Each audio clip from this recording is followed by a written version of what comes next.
Hey, I'm Sarah, and this is the Goddess in Training podcast.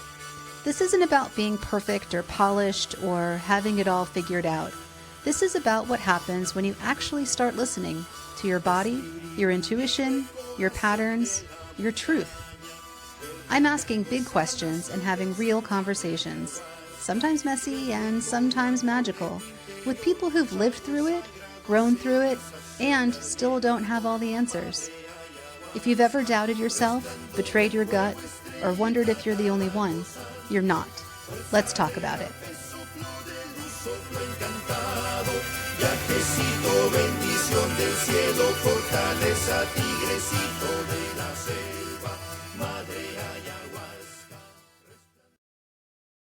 Welcome back to Goddess in Training. Have you ever felt like you've done all the work, the therapy, the journaling, the self-help books, and yet something still feels just out of reach? Like there's a layer underneath all of it that you haven't quite been able to touch? Today's guest works in exactly that space. Juliana Sloan is a hypnotherapist, depth hypnosis practitioner, shamanic counselor, and Buddhist meditation teacher whose approach she describes as evidence-based magic. And I have to say that phrase stopped me in my tracks the first time I heard it because it perfectly captures something I've been trying to name for years. We go deep in this conversation. We talk about what hypnosis actually is and why it can reach places that talk therapy simply can't. We talk about shamanic journey work, what it feels like, and why the drum beat matters. We talk about plant medicine, integration, and what it means to work with a healing experience rather than just have one. We talk about anxiety, fear, and the profound gift of sitting in silence. Juliana also shares pieces of her own story, being born nearly 12 weeks premature, growing up with a shamanic mother, a 2-month silent retreat that changed everything, and the winding road that led her to this work. This one is rich. Grab your tea, get comfortable, and let's go.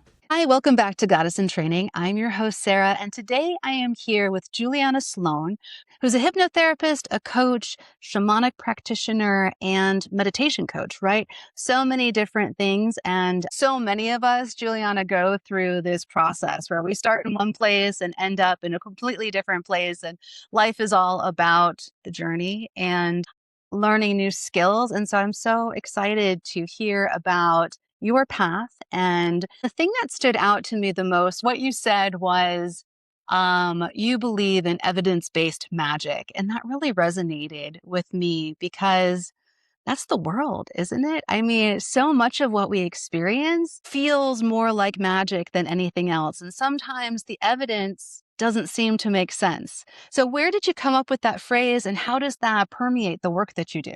Absolutely. I couldn't tell you exactly where the phrase came to me, but it feels like the through line of a great deal of my work, whether it's teaching meditation and supporting people on the Buddhist path or working with hypnosis or shamanic journey work. The thing with all of this is that these are primarily ancient wisdom traditions that have been passed down generation to generation that can be found across many, many continents. And all of them support a really profound sense of well-being, a capacity to change, a capacity to connect with spirit and the mystical.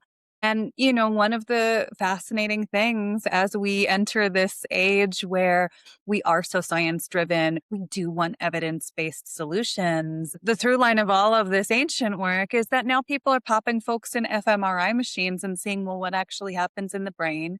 They're doing controlled trials and seeing, well, what happens in group A that's doing shamanic journeys and group B that's not. And what they're finding is what these ancient lineages and traditions have been saying all along, that they are profound drivers of change. And so really, it may feel like magic. And I think in many ways it is. It feels deeply mystical, numinous, powerful, and at the same time, pretty much anything that I'm doing with clients or anything that I'm teaching also has a basis in scientific, evidence-backed effectiveness.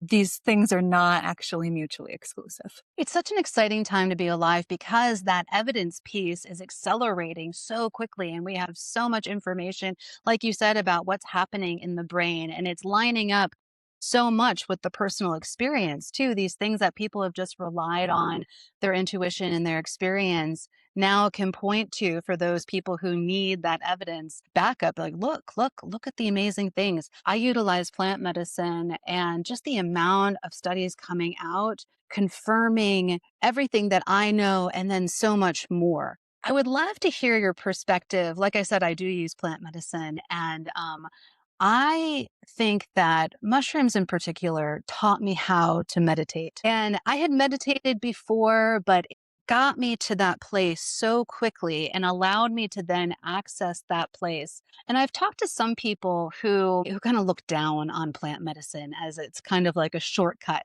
to get to this place. What's your response to that? Do you feel like it's a shortcut?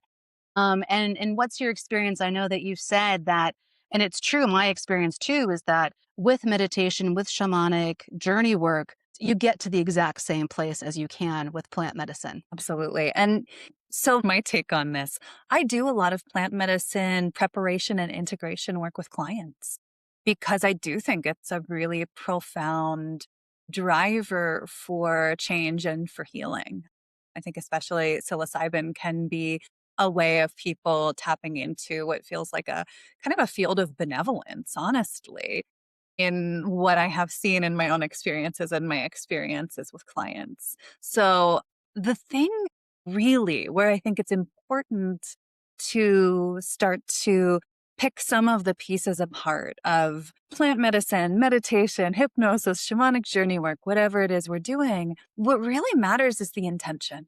We can go to a plant medicine ceremony or do therapist assisted psychedelics and have a really powerful intention for growth, for wisdom, for healing.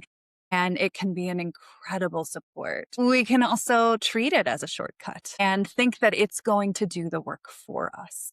And with any healing modality, the thing that I would caution somebody who wants to take that approach of, oh, it's going to do the work for me, I'm just going to sit back and be changed, is, any healing modality is a co creative process. We also have to engage. We also have to do the work. One of the things that I really love about the modalities that I use with people, like depth hypnosis, like shamanic journey work that does not involve a psychedelic substance as part of it, is that for many people, using psychedelics, using plant medicine, it can be kind of like drinking from the fire hose. It's a lot all at once. I have so many people who have come to me after ayahuasca retreats and they're like, I feel like I got so much information.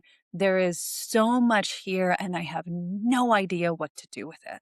And this is really the point where that use of any healing modality, it can be really onward leading and supporting, or we can just get stuck in it. Because if we don't actually know how to work with that experience, how to integrate it, how to take different disparate pieces of it and really bring it into our understanding and make meaning of it and let it influence our actions and choices, we're going to have had a cool experience and then we're going to go back to our life and nothing will change. So I think that there's really something here in the intentionality and how we work with any type of modality that we're working with. It's so true. It really is. But sometimes my experience has been that you go in with a specific intention and you come out with something very, very different. And I think that it's a difference between maybe intention and attachment to some kind of specific outcome. And my experience with hypnosis, which I only have one clinical experience with hypnosis, fits into that particular box where this was many, many, many years ago, very early in my healing journey. And I just happened to win a session with a hypnotherapist. And I went in with the intention, like, I would like to work on losing weight. I went deep into hypnosis and came out not with any information about how to lose weight, but I felt profoundly changed in terms of my perception of my marriage, of my relationship. And I didn't and was very, very surprised that that is what came out, and I have no specific memory of how I got there, but I felt changed kind of in the same way that I have with plant medicine, where, you know, you get whatever it is that you need in that moment. And sometimes, like you said, that integration piece, it can take years and years and years to unfold the meaning of that. So I'd love to hear your perspective on that. And I would also love to hear more about what is depth hypnosis and how that's different than other kinds of hypnosis. Yeah, absolutely. So I'll start there actually. Depth hypnosis is, I work in a couple of different hypnotherapeutic modalities. So depth hypnosis is one of the modalities that I practice in. And the really unique and interesting thing about depth hypnosis is that it actually is a combination of Buddhist wisdom, shamanic practice and wisdom, hypnotherapy, and transpersonal psychology. So it is taking a lot of different transformative catalytic processes for healing and bringing them all together into a modality that can be actually quite accessible for people, whether they consider themselves spiritual or not spiritual or scientific, whatever it is. The great thing about hypnosis is while my orientation is spiritual, there is space for everything and everyone in this kind of a practice. And Hmm. part of what I'll even name a little bit within the depth hypnosis practices around integrating plant medicine experiences. Part of the beauty of this sort of work is that we can take a feeling, an image, a core belief that gets exposed, a momentary experience in the psychedelic journey. We can bring that into the hypnotic state and begin to work in trance to understand it more deeply, to explore some of the kind of tendrils that flow out of it, to find, okay, well, if this is the starting point of the healing, what else needs to happen for people to really understand the fullness, the richness of what that psychedelic experience is pointing to? There's also a modality that I use that's actually called hypnopsychedelics. Mm. And it is a hypnotherapeutic technique for bringing to light some of the same kinds of psychedelic experiences that one might have on a plant medicine ceremony or with assisted psychedelics. And this is really, really wonderful for people who, maybe it's money, maybe it's time, maybe it's a health condition, maybe it's just some fear and hesitation of not being ready to step into some kind of a plant medicine experience. So this allows people to actually have psychedelic type experiences that are profoundly transformative without the use of a substance. I found this to be really great, especially with people who are in sobriety. Because it's understandable that people have concerns around using plant medicine when you're on a sobriety journey. I'd love to dig in more on shamanic journeying. One of these things in my life that felt like it happened to me is when I entered college. My freshman seminar that was given to me was called The Way of the Shaman, and we did shamanic journeying without plant medicine. Although the professor hinted around very frequently that like, yeah, maybe you guys should try this. But at the time, I, had been in the DARE program and was like, no. It took many, many, many years for me to be These open to. childhoods, yes. Uh-huh, right, right.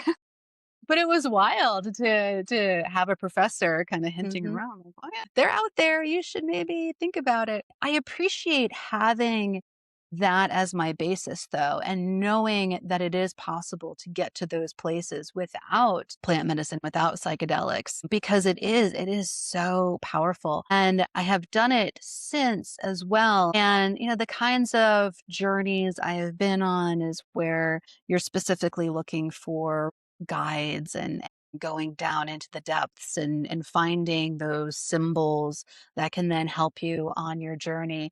For people who are unfamiliar with shamanic journeying, what does that look like when you're with a client? Yeah, absolutely. So, one interesting thing as we're stepping into that, I do all my work with people over Zoom. And so, one thing that people are always a little bit amazed by is oh, it's possible to do powerful shamanic work and powerful hypnotic work over Zoom. One of the beautiful things is actually, as a client, you'll be in the comfort of your own home. So, you might be lying on your couch in a space that already feels comfortable, safe for you. You don't have to get on the highway or hop on a subway afterwards, which is a beautiful thing. And I say that as somebody who has had to do all of that after going into a deep trance. And I don't want to get on the highway. You shouldn't either. No. So, the way that I work with people in the shamanic journey work is to use the journey as the primary modality of inquiry and counseling. And so, somebody might come to me with an issue that they're working on, knowing that they've been talking about it in therapy for years, but it just feels like there's something below the surface. This is where things like shamanic journey work can come in and be really, really supportive because we're bypassing that analytical, logical, talk based mind, and we're going into that liminal space where more of our wisdom and our knowing is possible. What this looks like is we use the drum. So there will be a rhythmic drum beat. And the beautiful thing about this, it's found across many, many cultures. The sound of the rhythmic drum entrains the mind to go into trance. So people find that they can often somewhat effortlessly, like you've described, go up or go down, connect with a guide, connect with this source of support and wisdom and compassion, and have experiences that do feel quite magical, but also feel incredibly meaningful, often bring up information either in the form of symbol or archetype or metaphor, but also simply in sometimes quite clear, quite frank and concise information that they can take and use in their own day to day life. So, sometimes this is when people are struggling with their career and they're feeling blocks in terms of how do I even get to a place in my career where I'm feeling happy and content and not on the verge of burnout. I also use shamanic journey work with people around pain, around confidence, all kinds of things. I was just talking to a client earlier this week who we've been working with the shamanic journey for many different things. This really is a way of exploring so many facets of life and so many places where we want change. But in a recent session, we just happened to be working with back pain, chronic back pain that had been there for years. And often these processes unfold over time. Sometimes there are those lightning bolt moments. She came back to me this week in our next session and said, I don't have back pain anymore. It went away after our session and it hasn't returned and it's been a few months. And, that is one of we don't know what is possible in these states. Sometimes the transformation feels like a pebble in a stream being slowly smoothed out over time. And sometimes there are these things that just come undone within one session. And you look back and it's like, oh, that's been resolved. Wow, I love those moments. They certainly have happened to me.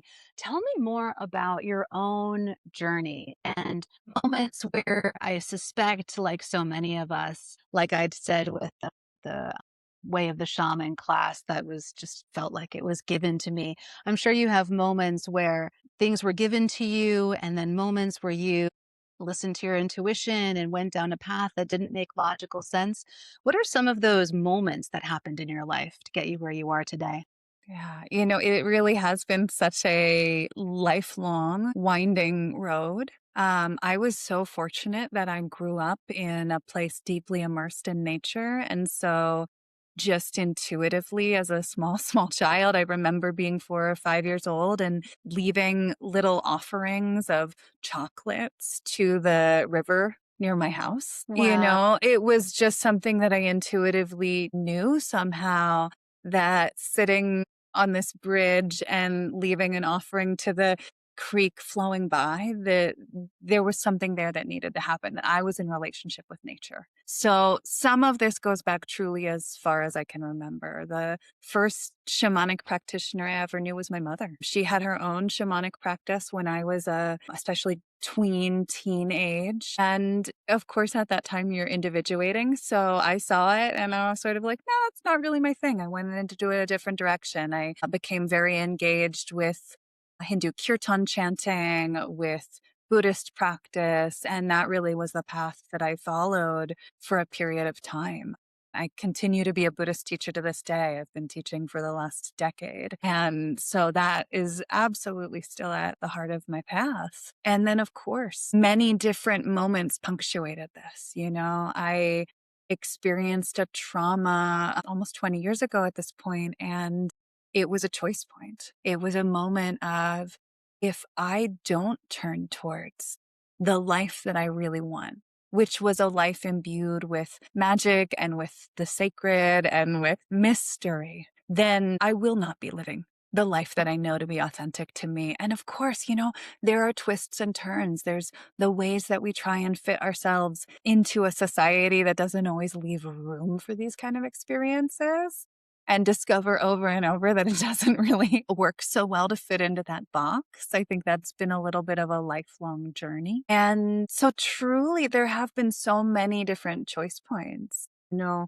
The shamanic work, to me, it arrived when the time was right. And it came up so naturally, so organically. Some friends said, "Hey, we're going to this workshop. Do you want to come?" And I hopped in the car and joined them. And I had no idea in that moment that accepting that invitation from these dear friends would transform my life, my relationships, my career. Truly, everything from that point forward changed, because I was already having shamanic experiences, but I didn't have the tools or the information of how to make meaning of them, how to work with them, how to understand them. I remember being in a 2-month-long silent retreat and having these powerful visionary and energetic experiences that didn't quite fit into the box of the practices we were following. I was so lucky that the teacher that I was working with most closely in that moment was not just a Buddhist meditation teacher, but an indigenous woman who also understood that shamanic side of experience. So I was able to tell her what my experiences were, and she was able to actually receive them and support me in really embracing them rather than trying to push them away. Because if you are doing certain styles of meditation that are focused on concentration, the instruction, if something comes up like this, is to note that it's happening and then return to the object of concentration. I was so fortunate that, my experience wasn't swept away, it was embraced. And all of these things, they accumulate over time. There's a momentum that happens when we start following the path that we know is true to us. And the beauty of it is there are so many different paths. You mentioned being somebody who embraces mystery, which I love that so much. In a way, almost the opposite of living a fear-based life. What role does fear play in your life, if any? You are talking to somebody who has lived with anxiety their whole life. I was terrified as a child. Terrified. Really? Oh, Wow. absolutely. I was born 11, almost 12 weeks premature. I spent the Uh, first months of my life in an incubator, receiving very little, great care, but, not the human contact that a child needs. And I had many different baffling health issues moving through mhm. my childhood. There was a period of time when I was young that every single night I was in so much physical pain that I thought tonight might be the night that I will die. And, my experience with all of this is, fear is a profound human experience. Mhm. It points to our mortality, our fragility, our vulnerability. And it's something, to be respected rather than bypassed completely. If we didn't have some level of fear, I would be concerned. That is something that is, us normal people, unless we are completely enlightened, we're going to have fear. It's part of the human experience. However, part of what I find to be so profound about working with altered states is the way that it can transform our relationship to fear, because we're going into the unknown constantly. We never know in a trance or in a journey what is exactly going to happen.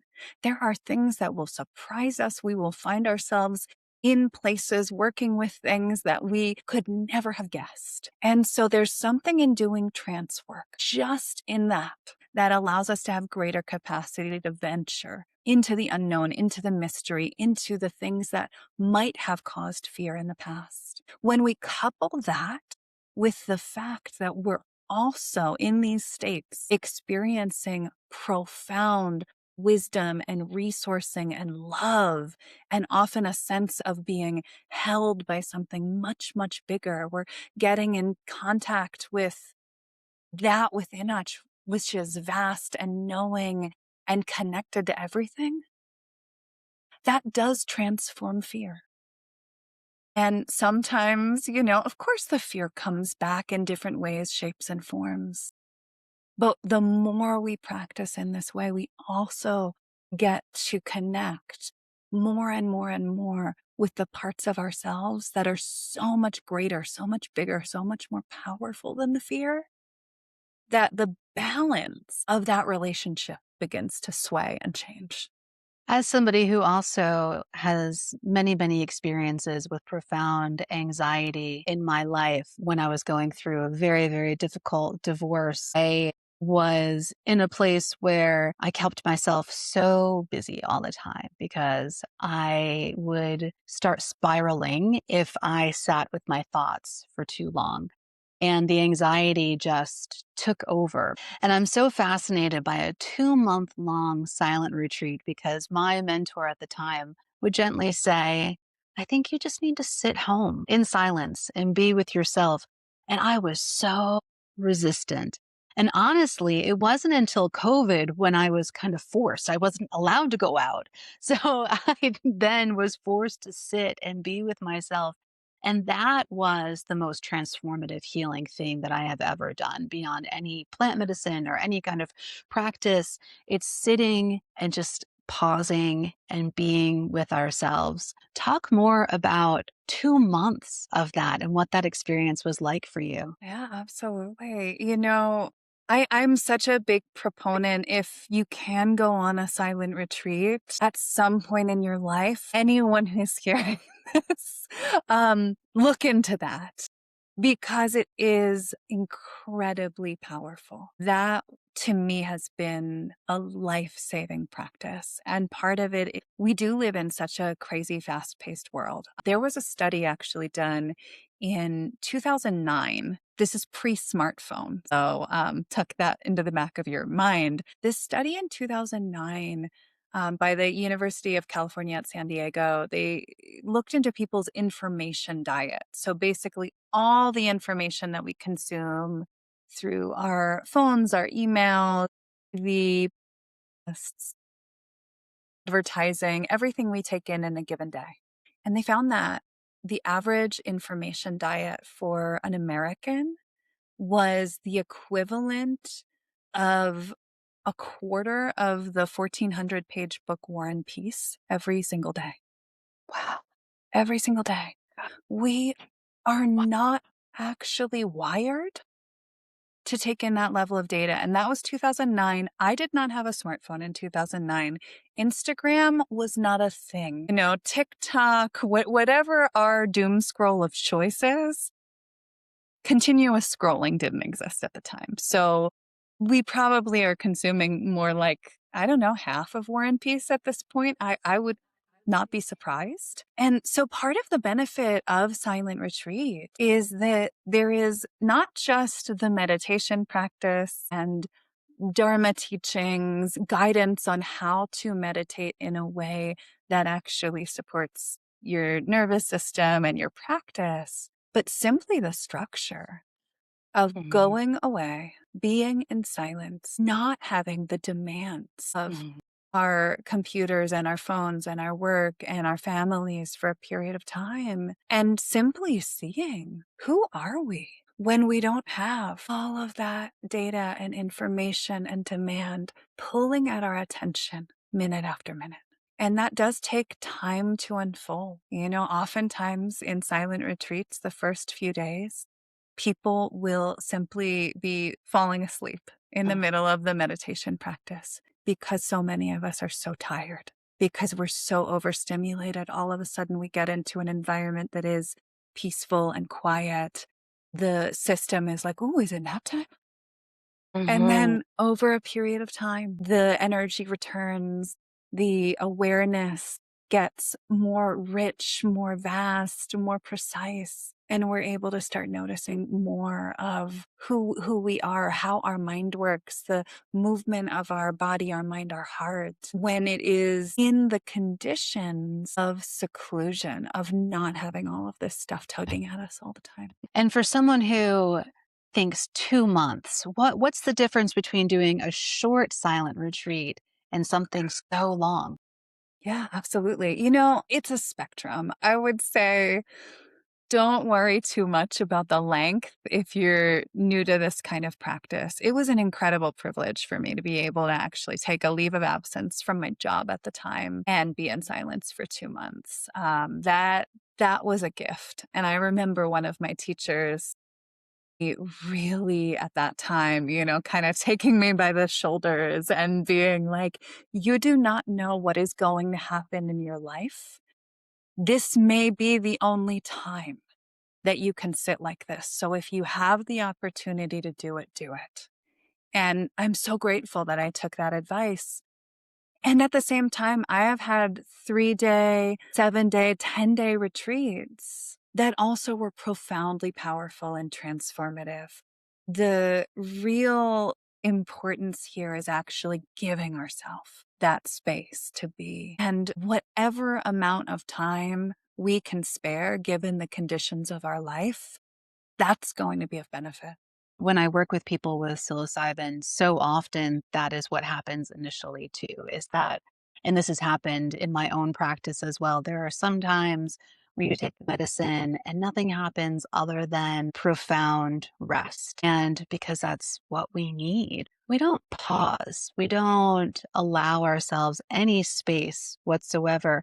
And when I'm talking to people about how to tap into your intuition, you have to allow for that space in order to recognize the signals that are being sent to us and embody them and listen to the body and sort out what is logic and what is intuition. And it's in those pauses that I think that really opens up. Tell me more about how you've woven your Buddhist practice throughout everything in your life and where that started. How did you get into Buddhism? It is also something that I resonated with very, very early in my life. And I feel like for me, it was a simplistic way of understanding the world and learning how to pause and learning how to listen to the body and kind of the basic rules of how to be a kind and generous human being. How did that start for you? It's a great question. There were elements of this that were infused in parts of my life, and I didn't even realize it because of the communities that I was surrounded by growing up. So some of it was a little bit baked in. And then there were moments of recognition that pointed me in that direction more and more fully. First, there was a period of time before I came into Buddhist practice that I was very engaged with chanting practices, primarily in the kind of Hindu kirtan tradition. It's a very ecstatic, very beautiful, joyful devotional practice. And at the time, there was, and this is very much another another story for another time. There was a guru who I was a teenager. He took quite a fancy to me. Fortunately, got out relatively unscathed. But at the time, he told me, he looked at my astrological chart and he actually said, you're going to devote your life to meditation. Your path is one of being a spiritual teacher. And when he said, you're going to devote your life to meditation, at that time, I had tried meditating, and it was just the endless litany of challenging thoughts coursing through my mind. I'm pretty sure I laughed and gave him the finger. I was like, I'm not so sure about it. Here it is, many years later. Yes, that is what happened. I did devote my life to meditation. Not in the way Strange. that you had expected. Not in the way that I had expected. Not at all. Fortunately, very, very fortunately. And, from that point onwards, I was already at that point in college, I think when that encounter happened, I was a freshman in college. I'd known this person since I was probably 15 or 16. I was studying religious studies in college. And so I naturally started to gravitate to some of the classes on Buddhism. And I remember reading a book by Thich Nhat Hanh. And what struck me deeply, deeply, deeply in that moment was actually Thich Nhat Hanh's description of the five precepts in Buddhism. These are the things that we are refraining from in order to not cause harm. And so these are things like refraining from violence to ourselves and others, refraining from harsh or deceitful speech, refraining from sexual misconduct. And I looked at that and it just was like a lightning bolt through me of how dramatically different my life would have been at that point as, an 18-year-old woman had the people around me, especially the adults, but also my peers, been living in a way that was committed to not harming. It struck me to my core. And that really has been a guiding light of, how do we live in a way that doesn't cause harm to ourselves or to other beings? And that is a lifelong process. We will never be perfect. This is aspirational. But, there was something in that that really stuck with me. And so then every time I would get nudged more and more and more into that path, I just kept on walking forward. I think a lot about polarity and the world in which we live and whether it's necessary to experience hardship and harm. And if we had a complete lack of that, would we learn and grow? And I think about that especially in the time that we're living in right now, because so many people are seeking these kinds of answers because the world just seems so different than what we expected it to be. And it doesn't feel real. And then you're questioning, well, what is real? Which is then allowing us to widen our aperture and to explore more of these metaphysical things, which I think is a beautiful, beautiful time. And I'm very excited to be alive in this period of time.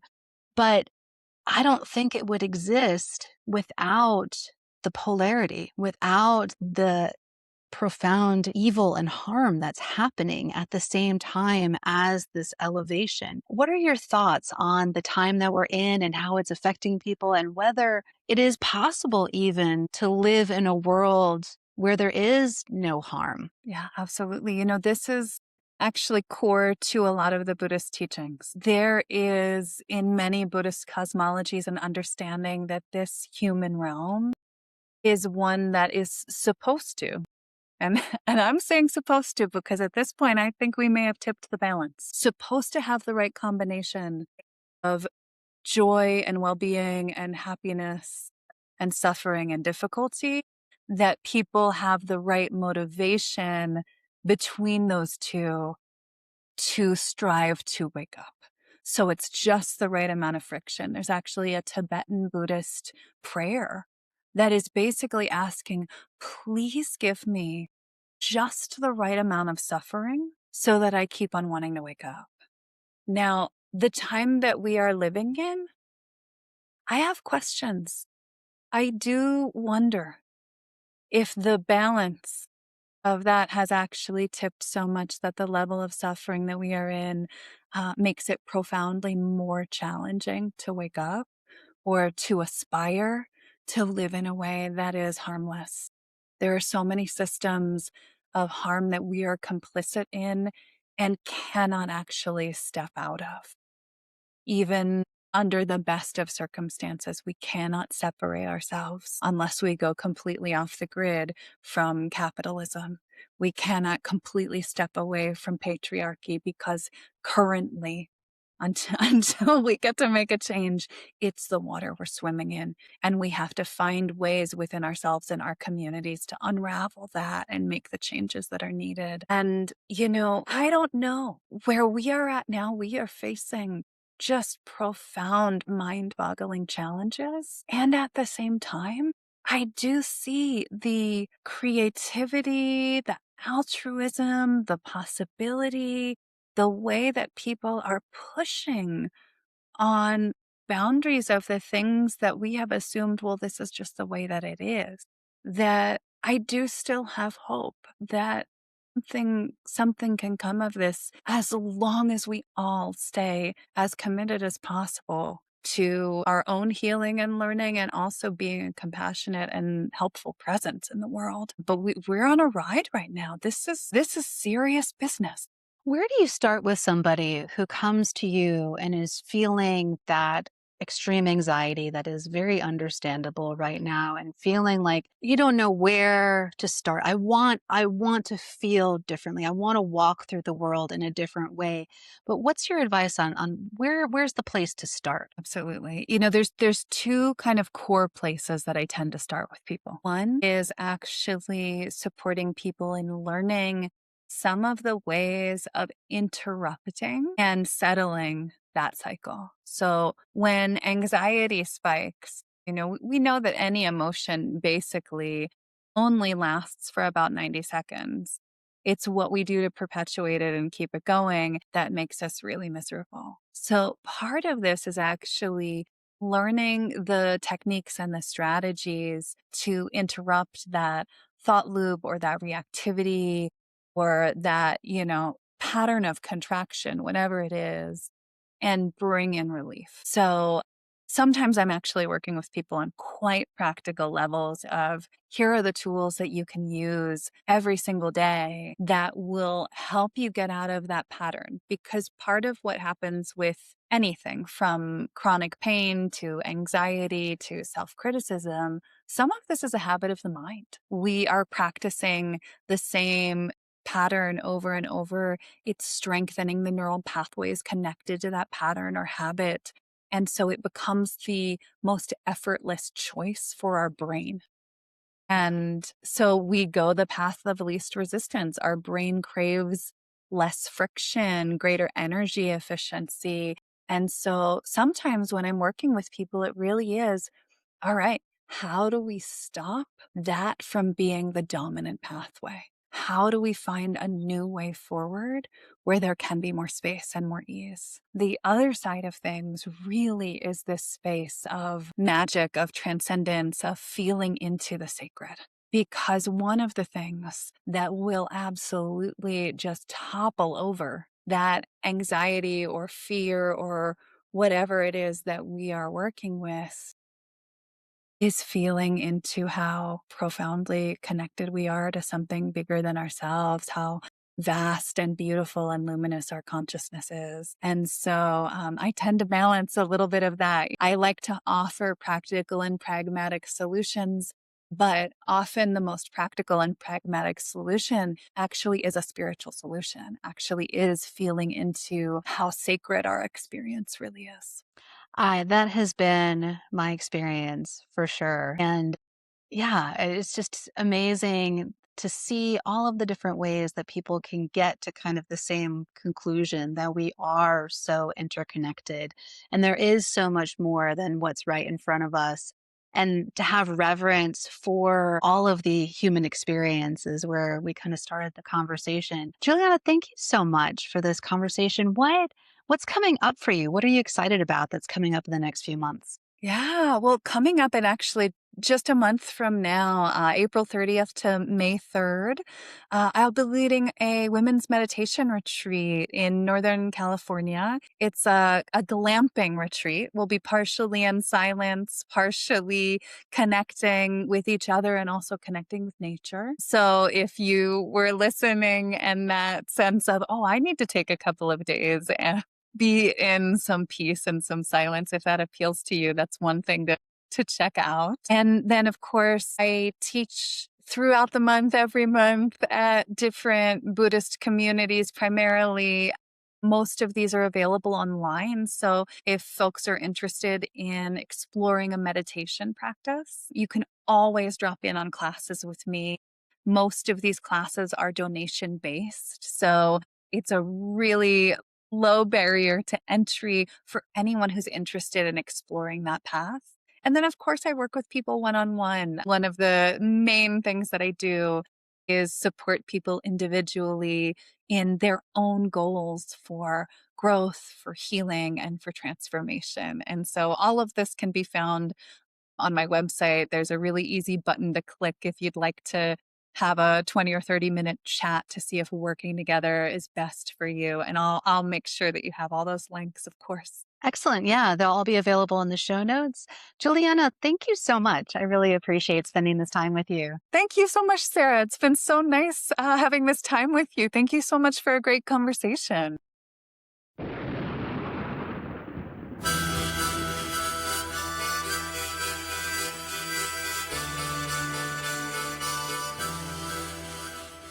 Thank you for tuning in to Goddess in Training. I hope something in this episode stirred your knowing or softened your heart. If it spoke to you, share it with someone who needs it, or leave a review or comment to help others find us. If you're watching on YouTube, please like this video and subscribe to the channel. If you want to hear more conversations like this, please consider supporting Goddess in Training on Patreon. For more tools and offerings to deepen your intuition practice, visit goddessintraining.online. You can also join the Scroll of Seshat on Substack for twice-weekly stories of how I followed my intuition. The music for Goddess in Training is Madre Ayahuasca by Arkawa, and you can find more of his music in the link to his website in the show notes. Remember, your intuition is not a mystery, it's a memory. Keep listening. Resplandor del fuego, estrellita, tabaco santo, fuerza de rape, soplo de luz, soplo encantado, viajecito, bendición del cielo, fortaleza, tigrecito de la selva, madre Ayahuasca.